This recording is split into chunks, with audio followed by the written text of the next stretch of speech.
Our Mutual Friend, by Charles Dickens. Book 3, A Long Lane. Chapter 15, The Golden Dustman at his Worst.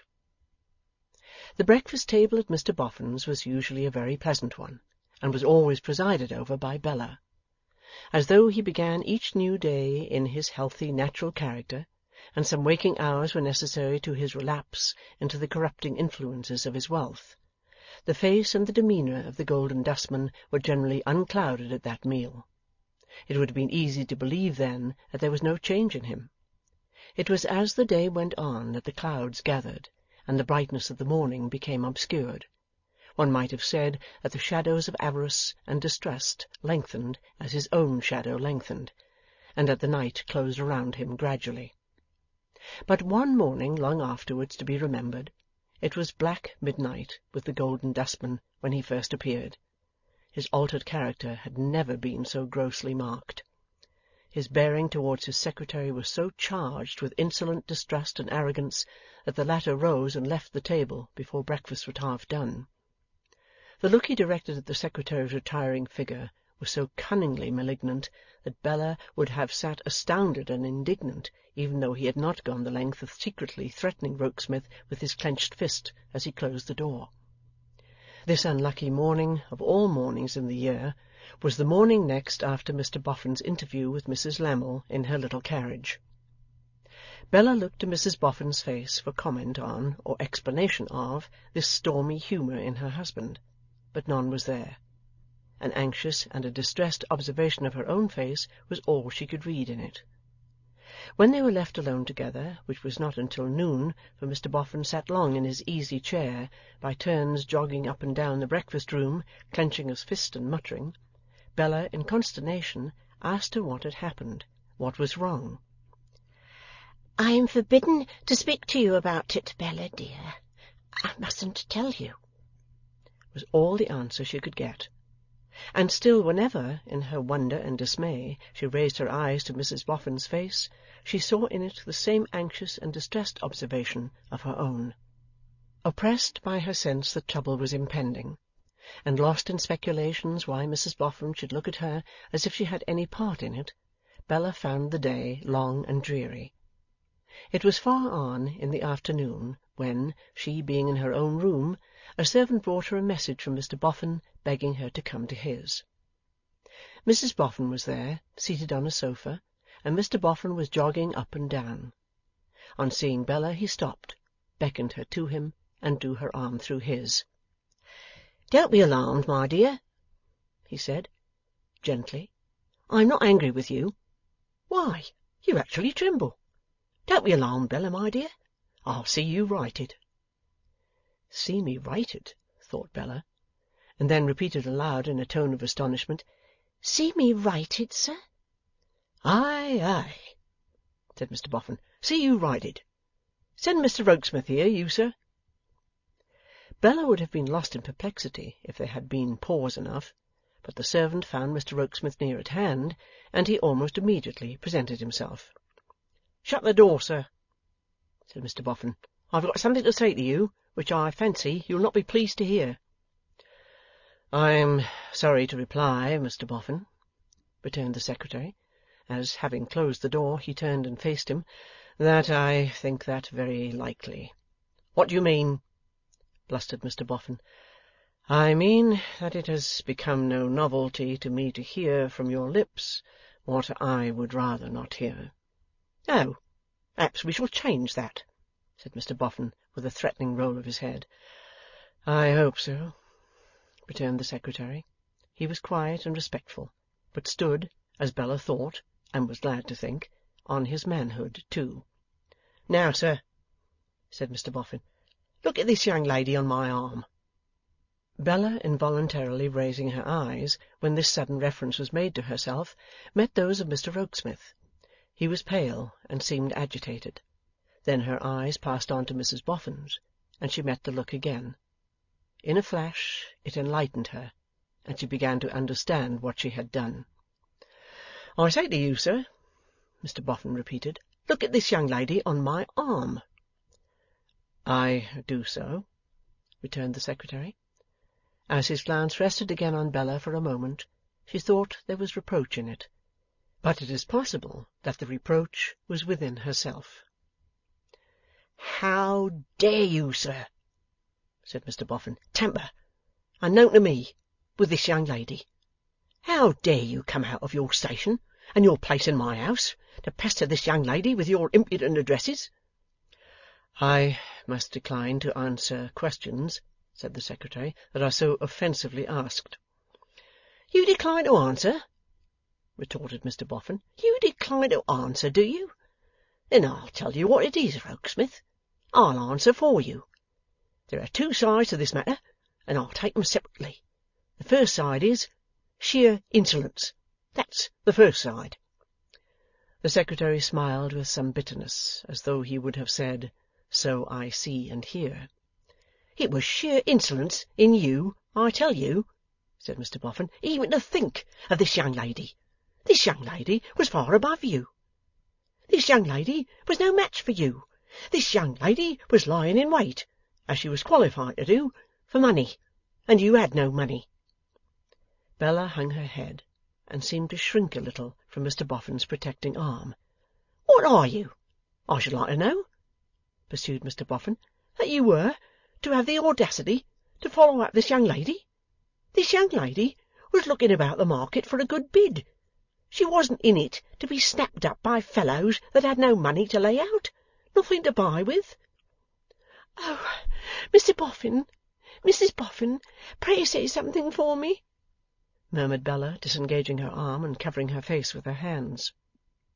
"Old lady," said Mr Boffin, anticipating his wife, "you hold your tongue. Bella, my dear, don't you let yourself be put out. I'll write you." "But you don't write me," exclaimed Bella, with great emphasis. "You wrong me, wrong me." "Don't you be put out, my dear," complacently retorted Mr Boffin. "I'll bring this young man to book. Now, you, Rokesmith, you can't decline to hear, you know, as well as to answer.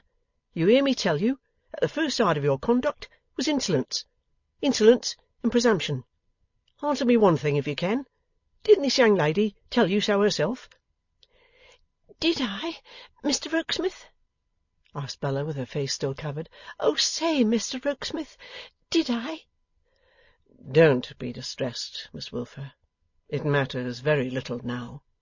"Ah, you can't deny it, though," said Mr Boffin, with a knowing shake of his head. "But I have asked him to forgive me since," cried Bella, "and I would ask him to forgive me now again, upon my knees, if it would spare him." Here Mrs Boffin broke out a-crying. "Old lady," said Mr Boffin, "stop that noise. Tender-hearted in you, Miss Bella, but I mean to have it out, right through, with this young man, having got him into a corner. Now, you, Rokesmith, I tell you that's one side of your conduct, insolence and presumption. Now, I'm a-coming to the other, which is much worse. This was a speculation of yours." "I indignantly deny it." "It's of no use your denying it. It doesn't signify a bit whether you deny it or not. I've got a head upon my shoulders, and it ain't a baby's. What?" said Mr Boffin, gathering himself together in his most suspicious attitude, and wrinkling his face into a very map of curves and corners. "Don't I know what grabs are made at a man with money? If I didn't keep my eyes open and my pockets buttoned, shouldn't I be brought to the workhouse before I knew where I was? Wasn't the experience of Dancer, and Elwes, and Hopkins, and Blueberry Jones, and ever so many more of 'em similar to mine? Didn't everybody want to make grabs at what they'd got, and bring 'em to poverty and ruin? Weren't they forced to hide everything belonging to 'em, for fear it should be snatched from 'em? Of course they was. I shall be told next that they didn't know human nature." "They, poor creatures," murmured the Secretary. "What do you say?" asked Mr Boffin, snapping at him. "However, you needn't be at the trouble of repeating it, for it ain't worth hearing, and won't go down with me. I'm a-going to unfold your plan before this young lady. I'm a-going to show this young lady the second view of you, and nothing you can say will stave it off. Now attend here, Bella, my dear. Rokesmith, you're a needy chap. You're a chap that I pick up in the street. Are you, or ain't you?" Go on, Mr Boffin. Don't appeal to me. Not appeal to you? Retorted Mr Boffin, as if he hadn't done so. No, I should hope not. Appealing to you would be rather a rum course. As I was saying, you're a needy chap that I pick up in the street. You come and ask me in the street to take you for a secretary, and I take you. Very good. Very bad, murmured the secretary. What do you say? Asked Mr Boffin, snapping at him again. He returned no answer. Mr Boffin, after eyeing him with a comical look of discomfited curiosity, was fain to begin afresh. This Rokesmith is a needy young man that I take for my secretary out of the open street. This Rokesmith gets acquainted with my affairs, and gets to know that I mean to settle a sum of money on this young lady. Oh ho, says this Rokesmith. Here Mr Boffin clapped a finger against his nose, and tapped it several times with a sneaking air, as embodying Rokesmith confidentially confabulating with his own nose. This will be a good haul. I'll go in for this. And so this Rokesmith, greedy and hungering, begins a-creeping on his hands and knees towards the money. Not so bad a speculation either. For if this young lady had had less spirit, or had had less sense through being at all in the romantic line, by George, he might have worked it out and made it pay. But fortunately she was too many for him, and a pretty figure he cuts now he is exposed. There he stands, said Mr Boffin, addressing Rokesmith himself with ridiculous inconsistency. Look at him. Your unfortunate suspicions, Mr Boffin, began the secretary. Precious unfortunate for you, I can tell you, said Mr Boffin. Are not to be combated by any one, and I address myself to no such hopeless task. But I will say a word upon the truth. Yah! Much you care about the truth, said Mr Boffin with a snap of his fingers. Noddy, my dear love, expostulated his wife. Oh, lady, returned Mr Boffin, you keep still. I say to this Rokesmith here, much he cares about the truth. I'll tell him again, much he cares about the truth.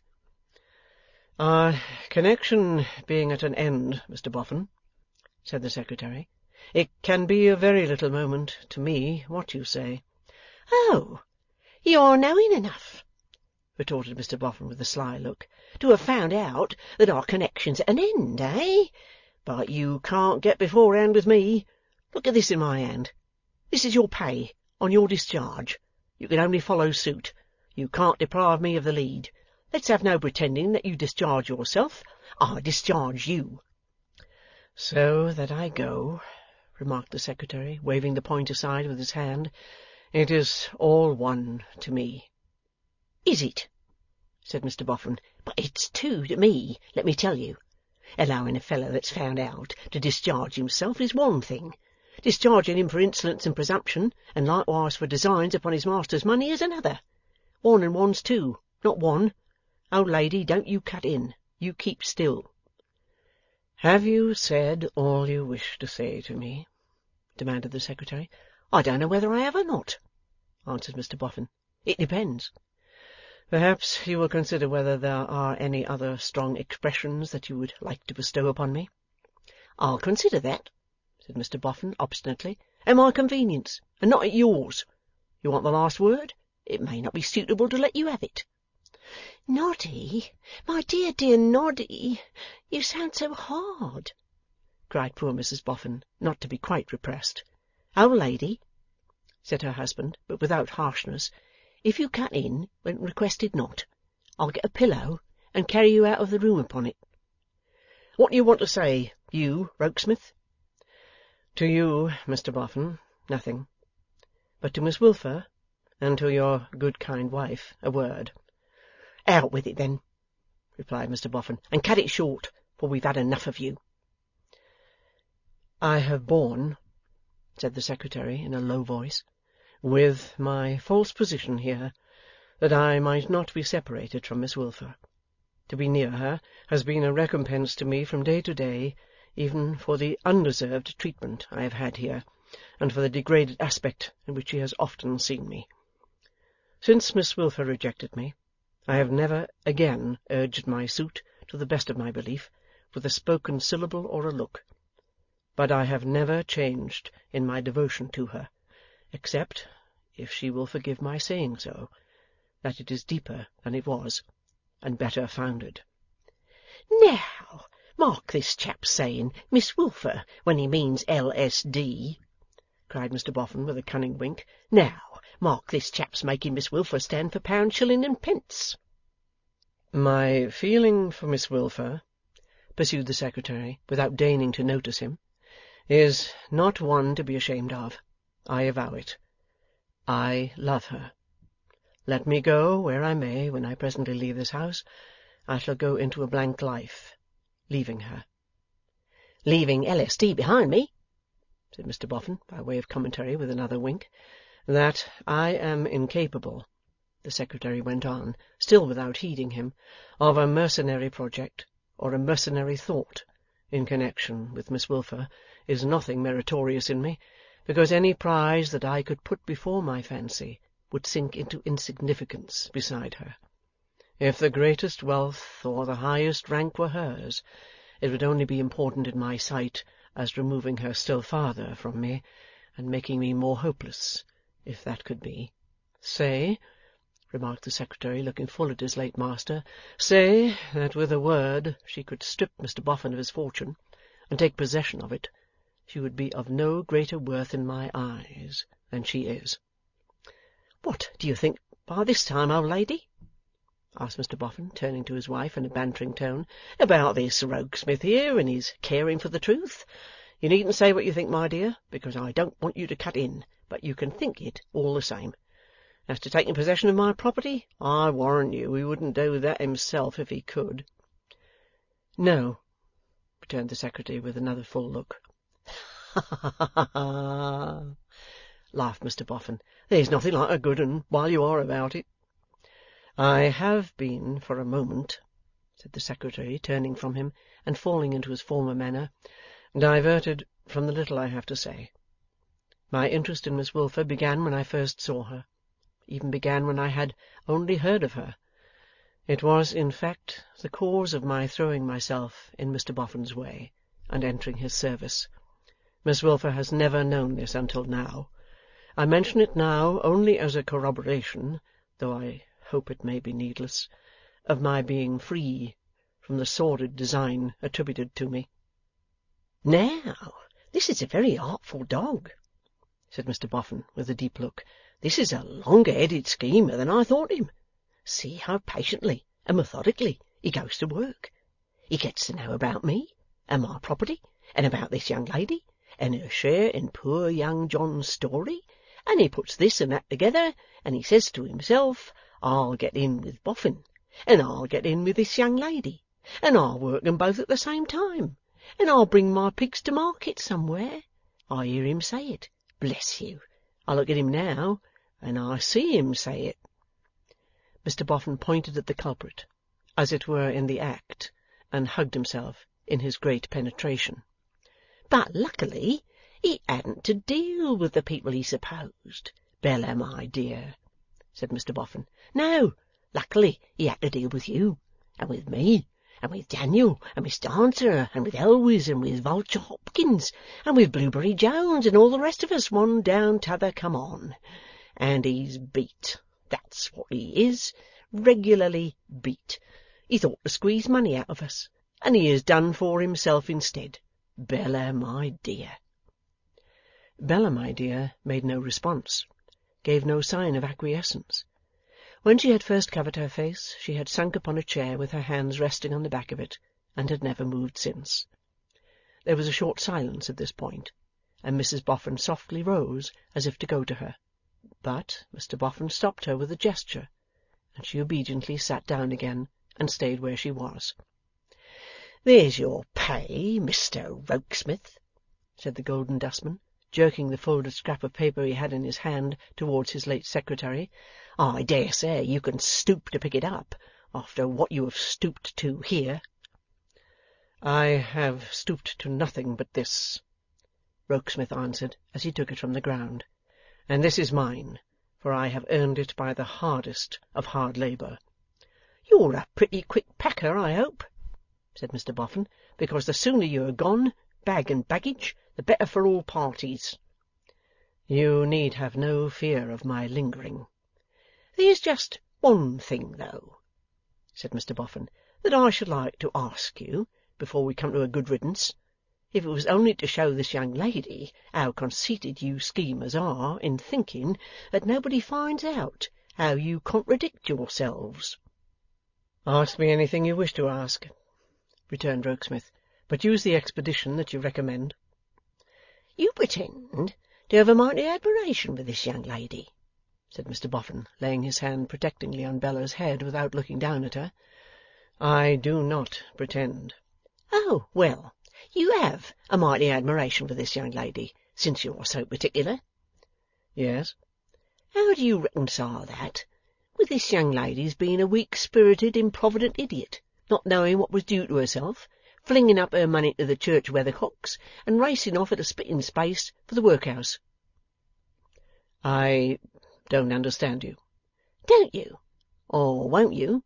What else could you have made this young lady out to be, if she had listened to such addresses as yours?' 'What else, if I had been so happy as to win her affections and possess her heart?' 'Win her affections?' retorted Mr Boffin with ineffable contempt. 'And possess her heart? Mew, says the cat. Quack, quack, says the duck. Bow, wow, wow, says the dog. Win her affections and possess her heart. Mew, quack, quack, bow, wow.' John Rokesmith stared at him in his outburst, as if with some faint idea that he had gone mad. 'What is due to this young lady,' said Mr Boffin, 'is money, and this young lady right well knows it.' 'You slander the young lady.' 'You slander the young lady, you with your affections and hearts and trumpery,' returned Mr Boffin. 'It's of a piece with the rest of your behaviour. I heard of these doings of yours only last night, or you should have heard of 'em from me sooner, take your oath of it. I heard of 'em from a lady with as good a headpiece as the best, and she knows this young lady, and I know this young lady, and we all three know that it's money she makes a stand for. Money, money, money, and that you and your affections and hearts are a lie, sir.' 'Mrs Boffin,' said Rokesmith, quietly turning to her, 'for your delicate and unvarying kindness, I thank you with the warmest gratitude. Good-bye. Miss Wilfer, good-bye.' 'And now, my dear,' said Mr Boffin, laying his hand on Bella's head again, 'you may begin to make yourself quite comfortable, and I hope you feel that you've been righted.' But Bella was so far from appearing to feel it, that she shrank from his hand and from the chair, and starting up in an incoherent passion of tears, and stretching out her arms, cried, 'Oh, Mr Rokesmith, before you go, if you could but make me poor again! Oh, make me poor again, somebody! I beg and pray, or my heart will break if this goes on. Pa, dear, make me poor again, and take me home. I was bad enough there, but I have been so much worse here. Don't give me money, Mr Boffin. I won't have money. Keep it away from me, and only let me speak to good little Pa, and lay my head upon his shoulder, and tell him all my griefs. Nobody else can understand me. Nobody else can comfort me. Nobody else knows how unworthy I am, and yet can love me like a little child. I am better with Pa than any one, more innocent, more sorry, more glad.' So, crying out in a wild way that she could not bear this, Bella drooped her head on Mrs Boffin's ready breast. John Rokesmith from his place in the room, and Mr Boffin from his, looked on at her in silence until she was silent herself. Then Mr Boffin observed in a soothing and comfortable tone, 'There, my dear, there! You're righted now, and it's all right. I don't wonder, I'm sure, at your being a little flurried by having a scene with this fellow, but it's all over, my dear, and you're righted, and it's all right.' Which Mr Boffin repeated with a highly satisfied air of completeness and finality. 'I hate you!' cried Bella, turning suddenly upon him with a stamp of her little foot. 'At least, I can't hate you, but I don't like you.' 'Hallo!' exclaimed Mr Boffin in an amazed undertone. You're a scolding, unjust, abusive, aggravating, bad old creature, cried Bella. I am angry with my ungrateful self for calling you names, but you know you are. Mr. Boffin stared here, and stared there, as misdoubting that he must be in some sort of fit. I have heard you with shame, said Bella, with shame for myself and with shame for you. You ought to be above the base tale-bearing of a time-serving woman, but you are above nothing now. Mr. Boffin, seeming to become convinced that this was a fit, rolled his eyes and loosened his neckcloth. When I came here, I respected you and honoured you, and I soon loved you, cried Bella. And now I can't bear the sight of you. At least, I don't know that I ought to go so far as that. Only you're a monster. Having shot this bolt out with a great expenditure of force, Bella hysterically laughed and cried together. The best wish I can wish you is, said Bella, returning to the charge, that you had not one single farthing in the world. If any true friend and well-wisher could make you a bankrupt, you would be a duck. But as a man of property, you are a demon. After dispatching this second bolt with a still greater expenditure of force, Bella laughed and cried still more. Mr. Rokesmith, pray stay one moment. Pray hear one word from me before you go. I am deeply sorry for the reproaches you have borne on my account. Out of the depths of my heart I earnestly and truly beg your pardon. As she stepped towards him, he met her. As she gave him her hand, he put it to his lips and said, "God bless you." No laughing was mixed with Bella's crying then. Her tears were pure and fervent. There is not an ungenerous word that I have heard addressed to you, heard with scorn and indignation, Mr. Rokesmith, but it has wounded me far more than you, for I have deserved it, and you never have. Mr. Rokesmith, it is to me you owe this perverted account of what passed between us that night. I parted with the secret, even while I was angry with myself for doing so. It was very bad in me, but indeed it was not wicked. I did it in a moment of conceit and folly, one of my many such moments, one of my many such hours. Years, as I am punished for it severely. Try to forgive it. I do, with all my soul. Thank you. Oh, thank you. Don't part from me till I have said one other word to do you justice. The only fault you can be truly charged with in having spoken to me as you did that night, with how much delicacy and how much forbearance no one but I can know or be grateful to you for, is that you laid yourself open to be slighted by a worldly, shallow girl, whose head was turned, and who was quite unable to rise to the worth of what you offered her. Mr. Rokesmith, that girl has often seen herself in a pitiful and poor light since, but never in so pitiful and poor a light as now, when the mean tone in which she answered you, sordid and vain girl that she was, has been echoed in her ears by Mr. Boffin. He kissed her hand again. Mr. Boffin's speeches were detestable to me, shocking to me, said Bella, startling that gentleman with another stamp of her little foot. It is quite true that there was a time, and very lately, when I deserved to be so righted, Mr. Rokesmith, but I hope that I shall never deserve it again. He once more put her hand to his lips, and then relinquished it, and left the room.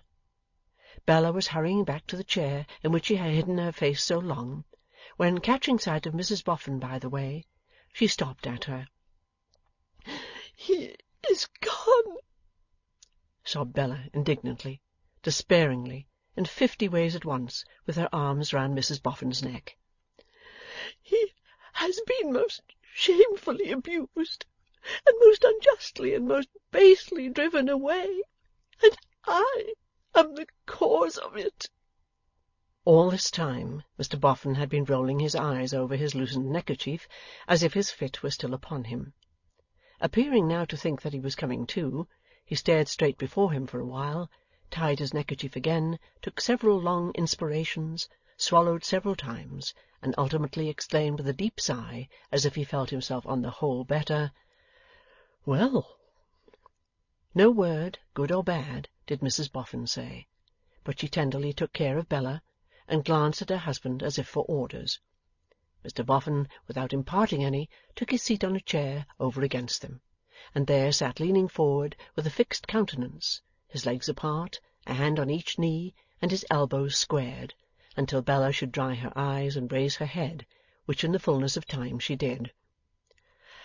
"I must go home," said Bella, rising hurriedly. "I'm very grateful to you for all you have done for me, but I can't stay here." "My darling girl!" remonstrated Mrs Boffin. "No, I can't stay here," said Bella. "I can't indeed. Oh, you vicious old thing!" This to Mr Boffin. "Don't be rash, my love," urged Mrs Boffin. "Think well of what you do." "Yes, you'd better think well," said Mr Boffin. "I shall never more think well of you," cried Bella, cutting him short, with intense defiance in her expressive little eyebrows, and championship of the late secretary in every dimple. "No, never again. Your money has changed you to marble. You are a hard-hearted miser. You're worse than Dancer, worse than Hopkins, worse than Blackberry Jones, worse than any of the wretches, and more," proceeded Bella, breaking into tears again. "You were wholly undeserving of the gentleman you have lost." "Why, you don't mean to say, Miss Bella," the Golden Dustman slowly remonstrated, "that you set up Rokesmith against me?" "I do," said Bella. "He is worth 1,000,000 of you." Very pretty she looked, though very angry, as she made herself as tall as she possibly could, which was not extremely tall, and utterly renounced her patron with a lofty toss of her rich brown head. "I would rather he thought well of me," said Bella, "though he swept the street for bread, than that you did, though you splashed the mud upon him from the wheels of a chariot of pure gold. There!" "Well, I'm sure!" cried Mr Boffin, staring. "And for a long time past, when you have thought you set yourself above him, I have only seen you under his feet," said Bella. "There! And throughout I saw in him the master, and I saw in you the man. There! And when you used him shamefully, I took his part and loved him. There! I boast of it." After which strong avowal Bella underwent reaction, and cried to any extent, with her face on the back of her chair. "Now look here," said Mr Boffin, as soon as he could find an opening for breaking the silence and striking in. "Give me your attention, Bella. I'm not angry." "I am," said Bella. "I say," resumed the Golden Dustman, "I'm not angry, and I mean kindly to you, and I want to overlook this. So, you'll stay where you are, and we'll agree to say no more about it." "No, I can't stay here," cried Bella, rising hurriedly again. "I can't think of staying here. I must go home for good." "Now, don't be silly," Mr Boffin reasoned. "Don't do what you can't undo. Don't do what you're sure to be sorry for." "I shall never be sorry for it," said Bella, "and I should always be sorry, and should every minute of my life despise myself, if I remained here, after what has happened." "At least, Bella," argued Mr Boffin, "let there be no mistake about it. Look before you leap, you know. Stay where you are, and all's well, and all's as it was to be. Go away, and you can never come back." "I know that I can never come back, and that's what I mean," said Bella. "You mustn't expect," Mr Boffin pursued, "that I'm a-going to settle money on you, if you leave us like this, because I'm not. No, Bella, be careful. Not one brass farthing." "Expect!" said Bella haughtily. "Do you think that any power on earth could make me take it, if you did, sir?" But there was Mrs Boffin to part from, and, in the full flush of her dignity, the impressible little soul collapsed again. Down upon her knees before that good woman, She rocked herself upon her breast, and cried, and sobbed, and folded her in her arms with all her might. "You're a dear, the best of dears," cried Bella. "You're the best of human creatures. I can never be thankful enough to you, and I can never forget you. If I should live to be blind and deaf, I know I shall see and hear you in my fancy, to the last of my dim old days." Mrs. Boffin wept most heartily, and embraced her with all fondness, but said not one single word, except that she was her dear girl. She said that often enough to be sure, for she said it over and over again, but not one word else. Bella broke from her at length, and was going weeping out of the room, when in her own little queer affectionate way she half relented towards Mr. Boffin. "I'm very glad," sobbed Bella, "that I called you names, sir, because you richly deserved it. But I'm very sorry that I called you names, because you used to be so different. Say good-bye." "Good-bye," said Mr. Boffin shortly. "If I knew which of your hands was the least spoilt, I would ask you to let me touch it," said Bella, "for the last time, but not because I repent of what I have said to you, for I don't. It's true." "Try the left hand," said Mr. Boffin, holding it out in a stolid manner. "It's the least used." "You have been wonderfully good and kind to me," said Bella, "and I kiss it for that. You have been as bad could be to Mr. Rokesmith, and I throw it away for that. Thank you for myself, and good-bye." "Good-bye," said Mr. Boffin as before. Bella caught him round the neck and kissed him, and ran out for ever. She ran upstairs and sat down on the floor in her own room, and cried abundantly. But the day was declining, and she had no time to lose. She opened all the places where she kept her dresses, selected only those she had brought with her, leaving all the rest, and made a great misshapen bundle of them to be sent for afterwards. "I won't take one of the others," said Bella, tying the knots of the bundle very tight in the severity of her resolution.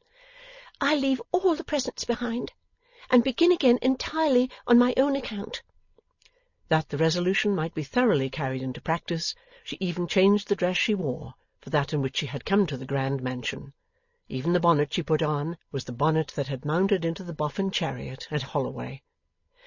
"Now I am complete," said Bella. "It's a little trying, but I have steeped my eyes in cold water, and I won't cry any more. You have been a pleasant room to me, dear room. Adieu. We shall never see each other again." With a parting kiss of her fingers to it, she softly closed the door, and went with a light foot down the great staircase, pausing and listening as she went, that she might meet none of the household. No one chanced to be about, and she got down to the hall in quiet. The door of the late secretary's room stood open. She peeped in as she passed, and divined from the emptiness of his table, and the general appearance of things, that he was already gone. Softly opening the great hall door, and softly closing it upon herself, she turned and kissed it on the outside, insensible old combination of wood and iron that it was, before she ran away from the house at a swift pace. "That was well done," panted Bella, slackening in the next street, and subsiding into a walk. "If I had left myself any breath to cry with, I should have cried again. Now, poor dear darling little Pa, you are going to see your lovely woman unexpectedly." End of Book 3, Chapter 15.